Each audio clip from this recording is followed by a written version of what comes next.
Hello everyone, welcome to Cover 2 TV. I'm Steve Hoard, joined this week by Chris and by Jenno to talk about Black Monday and all the NFL coaches who no longer have jobs. Not Cyber Monday, no. Not Cyber Monday, not Black Friday like in the outtakes. It's definitely Black Monday. All told, Chris, now there's 8 NFL head coaching jobs available at time recording. Obviously, this is quite fluid and things will change quickly, but we already knew, obviously, Mike McCarthy and Hugh Jackson, they've been fired in season. But 6 coaches got fired on the Monday, so I'll go through them. Todd Bowles at the Jets, Adam Gase at Miami, Vance Joseph in Denver, Dirk Cotter in Tampa Bay, Marvin Lewis in Cincinnati, and Steve Wilkes in Arizona. Did any of them come as a bit of a shock to you, a surprise? With Marvin Lewis, to be honest with you, because 16 years or whatever it's been like, and they finally decided to push the button. That really surprised me. One that probably surprised me and probably nobody else would be the Vance Joseph one. Their first time at Denver have ever lost two consecutive. Listen, I get that. I feel like their GM's just trying to blame everybody but himself here. And I think, he's had a few attempts at changing that quarterback now, and it's not really worked out since Peyton Manning. And at some point, that is going to bite him on the arse as well. Yeah. I suppose, the thing, if it's Denver, then let's talk Vance Joseph. Obviously, got 2 years and he's gone. I think you could kind of get by with the roster he's got in terms of if you didn't win, you could make excuses or you can justify it. Like say, he hasn't really got a quarterback. But I suppose what did for him, there's been plenty of questionable coaching calls, kicking a field goal when you're down 4 with 2 minutes. That type of thing is what turns fan bases against you. And I think, like say, John Elway, he's I don't know if he can ever be sacked because he's John Elway. I don't know if anyone there's got a bottle to sack him. But if he is feeling a little bit of pressure, the obvious move is to blame the guy who's made a couple of bad coaching errors, and they have been bad.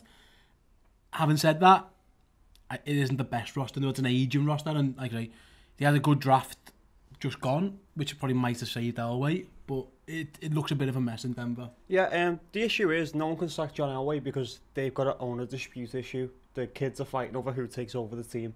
So there's no one really above John Elway to fire him. He's kind of running. Yeah, so and also he's like the king of Denver anyway, so there's no one to fire him. I think with Vance Joseph, we just saw bad play call after bad play call. Like just poor management of the team, and that's his job, you know what I mean? Punting it when it's like, you should go for that. You're punting, it's not going to help. That field goal with down 4 with the worst coaches. I saw Mike McCarthy do something similar, but one of the worst coaches, obviously, McCarthy not going for it on 4th down. That against the Seahawks was a bad one. Vance Joseph, that's the type of things that gets coaches fired because they're the type of things that you remember. And it sticks in everybody's head. So yeah, I agree. I was quite shocked by Adam Gase. The 3 years he's had, of which he hasn't really had his quarterback. Obviously, Ryan Tannehill's always been injured. The roster is the most middling roster in the whole league. It's not bad. It's not bad enough to get them high draft picks. It's not good enough to get them anywhere near contending for anything. They did get to the playoffs last year, albeit they were 2 years ago. Sorry, 2 years ago they were quickly out of it. Obviously, he's had to use like Brock Osweiler at quarterback. It just hasn't worked for him. He'll be fine though himself. He's still highly regarded around the league. Worst case, you'd imagine someone will take him as an offensive coordinator, if not a head coach. He is getting head coaching calls apparently. That one kind of shocked me, but then the thing with Miami is at the minute they are just the definition of middle of the road. Most teams in the NFL have peaks and troughs, and you can kind of deal with the troughs if there's a peak. But Miami just flatline 8-8, 7-9, 6-10. You might get 10-6 one year and then get knocked out in the first round of the playoffs. It's just so dull. They probably do need something to change. But I thought they would have given Adam Gase the chance to get a new quarterback before they got a new coach. Because now they're probably looking at the GM stayed, but it was a different GM who's changed his job role. They're going to get rid of the coach. They're probably going to get rid of the quarterback. There's a lot to change. I thought they might have trusted Gase to go and get a quarterback, pick him, develop him, and do it. But again, it's one of those, and it's that something did need to change. I just think that's a lot to do. If you're a new coach, you've got to come in, find a quarterback from somewhere. I don't know, because it's not a great draft. It's not a great free agency pool. The thing with them is, I think you kind of hit the nail on the head. I mean, it goes to the peaks and troughs thing. Is that I think something drastic needed to happen to change that. Yeah. I don't think it was as easy change as it all. Yeah, I think that's what they needed. And sometimes you look at that and go, well, why, Chris? Because they were middle of the road and they were winning games and stuff. But I don't think they had a high ceiling. No. And I think that's where coach, quarterback, come in, accept that you're going to be crap maybe for a year or two, and then try to build up to it? Or do you have that sort of initial kick that like your Matt Nagy's or I forgot the Rams coach's name, Sean McVay, those type of kicks? Like, are you going to get that? I don't think you're going to get that there, but that's what they'll be looking at right now. If you look at his record, he's 23 and 25. That is just Miami. He got them to 10 and 6 one year. They went 7 and 9 this year. That's just who Miami have been, and they've kind of been this forever. You know, you know more than anyone. You've seen in the division. They are just the middling team. I haven't watched a bit of them. I always admired Adam Gase, but then his play calling at times. I mean, there's only so many screen passes to Albert Wilson you can watch before you just tear your hair out. Having said that, did he have the quarterback that allowed him to be more adventurous? Because we saw with Peyton Manning, when he had the ability to run an offense, albeit with an all-star quarterback at the time, it was amazing, and it's what got him jobs, and it's what's going to continue to get him noticed. But for me, he looks like the guy, for example, who needs the highest of high-level quarterbacks, and then he'll be fine. And without it, his offense is just a little bit bland. I think everyone's offense is a bit bland, though. If you don't have the highest of highest quarterbacks who can execute your offense, then it's bland, because you've got a QB in Ryan Tannehill, who first year you thought, okay, I can see what he can do, but he's just never progressed, and he's been injured a lot, and he's basically terrible, in my opinion. He's a terrible quarterback to try and stick with him, so they get rid of him. I think Gase has been caught with the problem why the AFC East always stays so middling is because the Patriots are so dominant. No one has a chance for a full rebuild, because no one will give anyone a chance to really rebuild a roster to beat the Patriots. You're trying to make splash signings. They tried it with Sue, they tried it with what's the outside linebacker? They just signed Albert Wilson recently for tons of money. Either way, they keep trying these. Olivia Vernon and stuff. That was what I was thinking of. They keep trying these splash signings to try and keep up with the pace with the Patriots, and because they never have a full rebuild, you just end up with that middle of the road roster, and that's what happens in Miami, and it's why they need to actually seriously smash the roster up and then rebuild properly. But whether they'll actually execute that again, they haven't removed the GM. So when you keep removing like a coach, then a GM, then a coach and GM, you need to hire these people together to have like that full rebuild. Bring the GM in who then picks the coach. For me, that Miami job would probably be one of the jobs that I'd want as a coach. If I had to rank them, I would put that last. Out of those 8. The reason why is, I think the timing's perfect for a rebuild here, because let's say you have a 2-year, 3-year plan, something like that. Where are the Patriots going to be in 2 to 3 years? Which is fine, but then they'll probably be be close to the top of the division. They'll probably be winning the division. They've done it the last 10 years, but the rest of the division's pretty shit as well. You know what I mean? And how will the Patriots react to losing Brady and Belichick? So if you can time it right now, you can rebuild your roster. You might catch the Patriots on a down year. You could. It might be next year, it might be the year after, it might be the year after that. But you've got to have the strength and conviction in your appointments and your plan to be able to see it through. Would you not think maybe then the Jets job might even be more appealing than the Miami job? Because at least they've got... But you've got... At least they've got the quarterback. Hang on, you've got the sunshine. Miami's a nice place. Miami's a really, really nice place. Yeah. You are one of the biggest franchises in NFL history. You've got the name.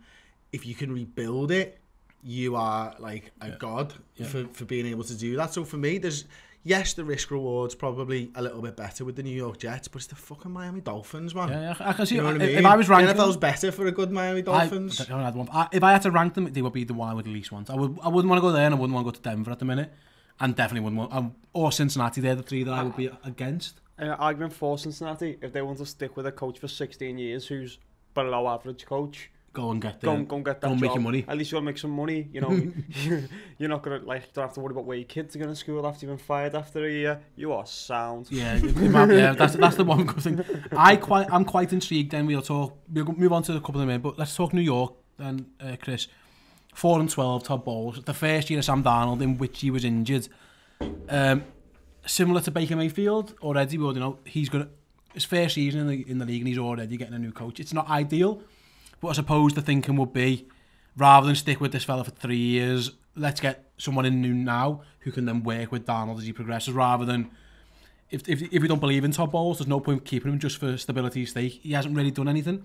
He had that 10-6 Ryan Fitzpatrick season, but even that, in the end didn't get them the playoffs. You've got to utilise your quarterback Yeah. at this early stage. We've seen when Russell Wilson came into the league what you can do with a rookie quarterback on a really small on a rookie contract, basically. So you need to maximise those years of Sam Darnold, and you need to make sure that you've got the right coach for his development and for the development of the New York Jets. So yeah, that would be up there. They're going to go offensive coach. I think it's 99% nailed on. Yeah. And they need to find the right guy to be able to work with Darnold. Yeah, the last I read it was Matt Campbell from Iowa, who's been, there's someone I've got the list here, and Todd Monken, who's been the OC of the Bucs offense, which to be fair, the Bucs offense isn't bad. The quarterback was pretty bad, but I think the scheme wasn't. But there's tons and tons of interviews happening now. Geno, then let's talk about Tampa Bay and Dirk Cotter.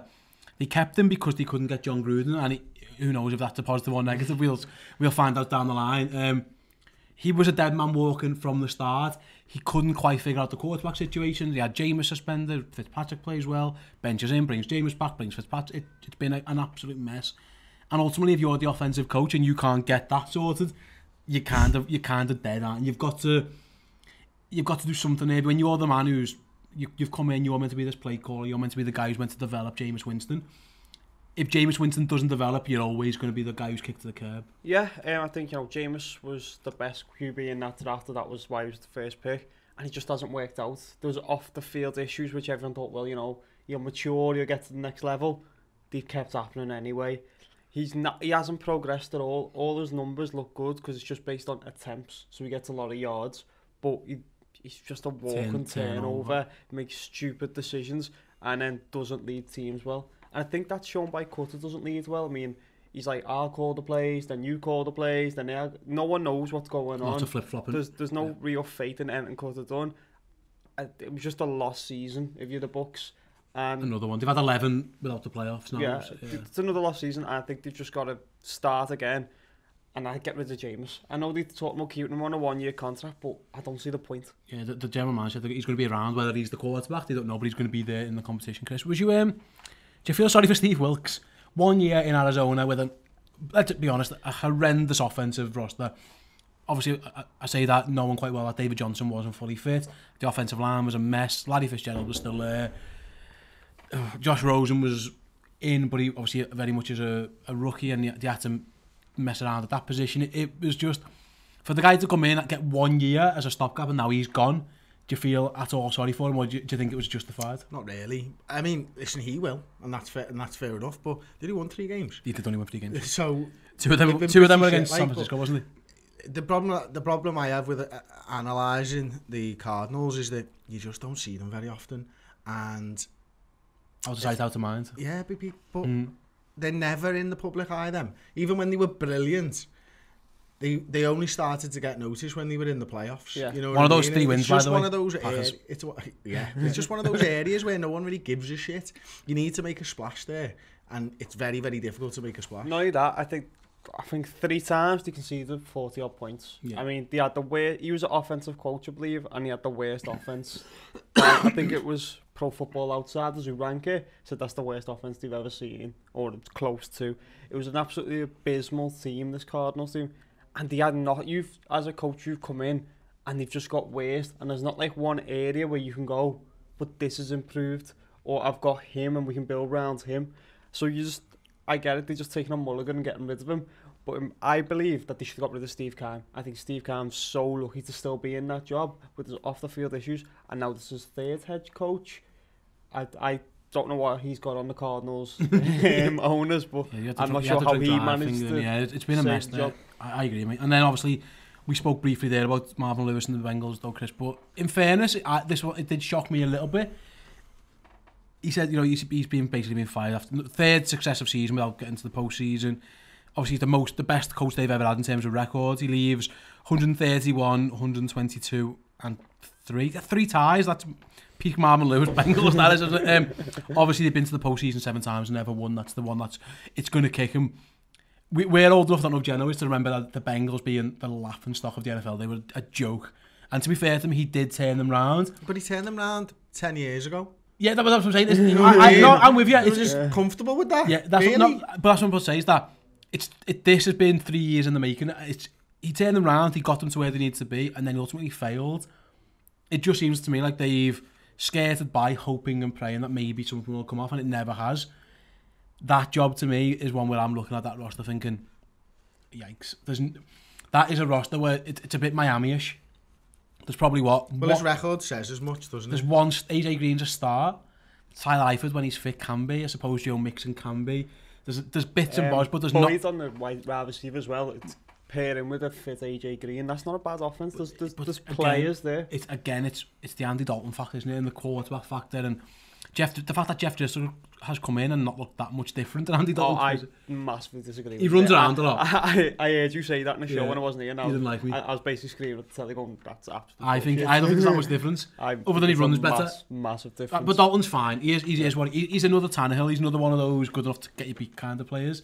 That job to me, Chris, I'm not sure if I would be wanting that. Other than what Jenno said about the stability, where you're probably going to get a 15-year contract, there's not that much going for Cincinnati. I just don't know what... I can't see them winning a Super Bowl anytime soon.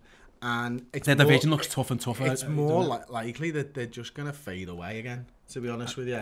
And I don't want to be the man to undo 16 years of half-decent work by Marvin Lewis. Yeah, I agree. So if I say New York, Miami, Denver, Tampa, Cincinnati, Arizona, Green Bay and Cleveland, Chris, let's between us, let's come up with a ranking. Are they your number one? Would they be your one job? I'm asking you, sorry, I'm not ranking. That's not me ranking them. They're the 8 openings, those teams I've just said. Which of those would you most fancy if you were looking for a job? Ooh, Miami or Cleveland? See, I'm thinking, for me, obviously Green Bay, because if you there's a chance to walk into Green Bay and win a Super Bowl next year. There just is, because you've got 12 there. If not that, I think Cleveland's a really, really good job in that. Quarterback's there, pass rushers there, star cornerbacks there. You look like your receivers, you've got something going there or thereabouts. Tight end looks like he's there. Offensive line's getting there. It was just, they got to 7-9, and that was after Hugh Jackson fucked them up so often. That one to me, Jenno, could be, and even Bruce Arians has said, if I'm going to come out of retirement, I'd love to go to Cleveland. It's one where 4 years ago you would never have said everyone wants to manage Cleveland. Now I imagine there's a lot of interest in the team. 2 years ago when Hugh Jackson was there, I mean, he's the worst head coach in history in my opinion. He's so bad. Greg Williams coached circle around him. Greg fucking Williams. But yeah, that's the one I'd want. You've got Baker Mayfield. Baker Mayfield's just broke the touchdown record for rookies. I know that's obviously with the inflation of how much rookies play and throw now, but he looks exciting as you want. You've got the pieces there. And also the fact that Pat Mahomes had a game last season. Because let's be honest, he was basically a rookie this season and he's at 50. I get your point. Yeah, but he had a year to sit behind Alex Smith too. If you're going to sit behind someone, sitting behind Alex Smith's not the worst idea in the world. I won't do that. I'll do my own thing, thanks. That's what he learned. It's more. What he learns, not to drop it off. What he learns is don't make mistakes. But see that pass that's over 10 yards? You can throw that. Do you reckon he was texting? I was going, you can throw that pass. It's legal. It's 3rd and 10. I know what I'm not going to do. Go throw it to 4 yard out. Yeah, that's what Alex Smith was doing. A 4 yard in the flat. But yeah, I think the Browns is the flat out best coaching job. I mean, it was, as I said, a year ago when we looked at it, we went, they got a roster that's worse than, not worse than college teams, but that's how bad they felt. Now they've got an exciting roster. They've actually cashed in on all those picks they collected. They all look good. And they're all starting to look good. And John Dorsey, I trust him as a GM. I mean, you might think he's a cowboy or whatever, but he's made some solid picks. So I think that's the most exciting one to go to. Do you think, again, we're recording this, things can change quickly, Chris, but they have interviewed Greg Williams, obviously 7-9. He got them there already. I think that's tipping the cap. Thanks very much for a few wins at the end of the season. You don't think?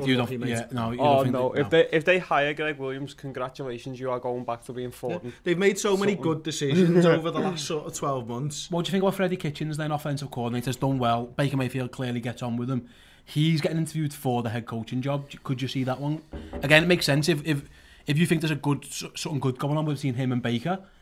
If you hire a head coach, you do it on the bravado that you keep Freddie Kitchens. I don't know, it's a different one. I'd be looking at this and thinking, now's the time to cash in. Okay. Now's the time for us to actually make a mark in the NFL for the first time in how many years. Let's get somebody who's better than that. Yeah. Because they literally have the pick now, because everybody's thinking the same as us. Everybody's thinking, actually, that's a really good job. Mike McCarthy's being linked heavily. Go and get someone who's a winner. Just go and do it. This is your chance. Nobody else has been interested for years because how shit you've been. You've got to get this right. Yeah, absolutely. I'm with you. I'm just looking at the list of people who've been linked to the Browns, and Matt Eberflus obviously Colts DC, to be fair, he's done a great job on the Colts defence. You're looking at Brian Flores, you know quite well. I'm not too sure about that one, if I'm honest. Everyone wants him, though. Yeah, I mean, there's something about everyone. Everyone wants Brian something Flores. about the way he must command the room. Something which we wouldn't know, but everyone seems to want him. Like the Cardinals nearly gave him the job last year. So yeah, the Packers are interviewing him already. Mike McCarthy, like I mentioned, Mike McCarthy's been interested in the Browns as well. There's loads and loads. Arians, obviously. Yeah, definitely. Mike Munchak. There's absolutely loads. I agree. I think that's a big job for someone. I think it's a really good job in that. The Steelers look like they're kind of on the decline. It's all falling to bits. Obviously, Antonio Brown's asking to be traded. There's all kinds going on there. There's drama at the Steelers. This is new. This. We've just mentioned the Bengals look a bit. Nah. The Ravens look good, to be fair, with the Lamar Jackson thing, but how long that can last. There is a chance there, Chris, for someone to go and do really, really well. Let's finish then on my team. We haven't really spoken about the Packers too much. The latest from Green Bay. It's been lovely. Yeah. My team was shit. Yeah, we'll, on the next show. we'll mention. I'm sure that we mentioned it next week on our. Well, yeah. Next week after about my team. Yeah, I was going to say it's coming. Don't worry. The Packers then, it looks like the top target, Chris, is Josh McDaniels. And 12 months ago, we all sat here after he got into bed with the Colts and then quickly jumped out again, saying that might be the end of him. But there's clearly something he can do because it hasn't put anyone else off. Obviously, if a Colts job came up, I imagine the Colts would not be interested again. But there are still teams calling Josh McDaniels. And if there's one guy who can work with a star quarterback and he's got the respect of a star quarterback, it's him. Yeah. Are you surprised that doing what he did in terms of just bailing on the Colts hasn't had that much an impact? No, I'm not surprised at all. It's the NFL, for goodness sakes. The NFL values winning more than anything else. And listen, he has been a winning offensive coordinator for years now, and he's proved that he can do it. As you say, he's proved that he can work with top quality quarterbacks. He'll be in there, and all it will take, if he goes into the Packers, all it takes is first press conference. I've been working with Aaron Rodgers now. He's better than Brady. My word. What does that do for Aaron Rodgers? Whether he believes it or not, you say it in your first press conference. You get everybody on side, and you get fucking Aaron Rodgers going, yes. That's all I needed. Best year of his career. I'd love to just see a trick play once or twice in Green Bay. I haven't seen for ages, and to be Josh McDaniels pulls them out. Would you be worried then? You mean the Philly special? Because, you know, every team does that now. Except us. Except yeah, why not? There's a chance, Geno, obviously, it might not happen too much in the near future, obviously, with the playoffs, but the Patriots could lose both coordinators yet again. Not bothered, not worried? Or... It's happened multiple times. Yeah. It happens routinely. New England lose director of player personnel, GM. Didn't work out too badly last year for defensive coordinator, offensive coordinator. It happens all the time. As long as Bill Belichick's there, then he already knows who's replacing them. I mean, I already named to you last season when Patricia was going that it will be BJ Flores who takes over as the defensive coordinator. So we already know, we got the infrastructure there that it never matters that much as long as you got the best coach and the best quarterback. Now, sadly, the quarterback looks like he's on the decline. There's other things going on, but I'm not too bad about leaving Josh McDaniels. That would be a disappointment because he's probably next in line. He was next in line, and as Chris was saying then about you will always take another risk on a player. In the NFL, if a player fucks up for one team and then gets released, someone else always takes him on because they just think, well, he didn't do that to me. Yeah. And that's what the Packers are seeing with Josh McDaniels. We didn't leave us at the altar. We're a better side than the Colts. We're a better option. We've got much better ownership and GM issue. I've got Aaron Rodgers, whereas the Colts had Andrew Luck with one arm, and no one knew what the second Terminator arm was going to come back or not. It did. It absolutely did. We'll get I think Josh McDaniels was looking at that now going, shit, that could have been me. Yeah, I could have had this. Would you, Geno, how has McDaniels done this season? He's been alright, but the problem is... Has he damaged his reputation? No, because the roster's been built poorly. We've got the worst collection of special teams weapons, I think, in the NFL. I think because when you think about Gronkowski can't move anymore, Julian Edelman is slow as fuck. And then you're looking and going, who's left? Josh Gordon's gone now. Josh Gordon, you know... Flash Gordon. Got high again, you know, big surprise there. And then you're looking, it's just the two running backs. That's all we've got. So his play calling hasn't been the issue. It's the problem's been the offensive line isn't great. We can only, if we run the ball, we play well. We can't run the ball, we're fucked because we can't throw. And that's why you kept seeing that scattergun approach on wide receivers. You know, there's like a lot of people came in for a cup of tea and then left. you know, players like Matthews and that. So I don't blame Josh McDaniels for that. I don't think anyone else does, because that's Bill Belichick who's making those decisions. Like letting Brandon Cook go seems like was an awful decision in my opinion. I'm not disagreeing with you, right? But I look across at the Saints and what they've been able to do with their star quarterback and their coach and their offensive coordinator, and they've been able to bring in lads from the Coles and been able to get them catches all season long. But they've got Michael Thomas. That's it. Kamara, if you've got the one guy who dictates coverage, that's what they talked about with Le'Veon Bell. That's why they're like, oh well, James Conner's doing just better than Le'Veon Bell. But it's like, no, because teams went 0-in on James Conner, they were 0-in on Antonio Brown. Whereas when Le'Veon Bell's there, he's 0-in on Le'Veon Bell, and then that opens up the field for Antonio Brown. So that's a little bit with the Saints. Michael Thomas can dictate all the coverage in the world, and he still catches it. He is amazing. I mentioned before, we didn't get round to it, so let's try again then. Let's try and rank these in order of the Cover 2 TV best to worst jobs you would like. Which one would you most want? Right, if you're getting hired right now, Geno? I'll go Browns. I think I'd go Packers. I still think 12 gives you in a career where you don't get rebuild But I hate the Packers. Yeah, but it's not that. It's 12 keeps getting injured. He's fine. There's a lot of... He went off with a concussion on He's just a bit Sunday. of a prick as well, isn't he? Let's be honest. He's not exactly... He's just a prick. I don't care what that, but the fact that he's injured a lot and the fact that he went out with concussion... He wasn't yet. These are issues, though, because it seems to be every season. Yeah, he has been. And also, if you're an offensive guy, you kind of want to be the play caller yourself. He would have to... Yeah, that's true. So, who would you go to then? Would you go Packers 2 then? Dolphins 2. Oh, no, I'd go Packers 2. If I can't get the young QB of things, so Mason, let's just take the second best QB. 3 will be interesting. Packers. I think it might be the Jets at 3. Yeah, just to work with Sam Darnold. The Jets has got their opportunity, as we said. We think the Patriots in the decline, and then they've got another team rebuilding the whole division. Quite high draft pick. And I think Sam Darnold's a lot better than Josh Allen. So yeah, fair enough. 4 Jets. 4, I would have to go. I might go Arizona just because I've got the first overall draft pick, and I've got a quarterback I might believe in. I would go the Bengals. Okay. 5, Chris. We're getting into middle of the road territory now. Broncos, but only because of my belief in their quarterback. Case Keenum. You love Case Keenum. Yeah. I think I will go 5 Tampa for my belief in that quarterback. I'm holding on to this James train. I'm riding this James train along. I'm going 5 Cardinals. And then obviously with left them 6. I'm going to go. I'll finish off with Bengals, Broncos, Miami. Yeah. It's a much of a muchness at the bottom. Bengals, Cardinals, Bucks. You just don't want the Bucks job at all. Not for you at all. You know, to be fair, it's a horrible stadium. It's too sunny. Yeah. Can't even watch Game Pass. It's and too sunny. The uniform's terrible. Those alarm clocks. Yeah, fair. There are. But let us know in the comments below 1 to 8 on the coaching vacancies. What you rank best to worst. And also, if you're a team looking for a coach, let us know which of the names you would most like your team to hire. Let us know at Cover TV on Twitter or in the comments below if you watch it on YouTube. Keep an eye on the channel because we're going to be recording another show in about 2 minutes' time. We're going to be looking all at the playoff pitch as a whole, making our picks for wildcard weekend and such. So Chris, thanks very much. Geno, thanks very much. And we'll be back in about 2 minutes on Cover 2 TV. Ta-da.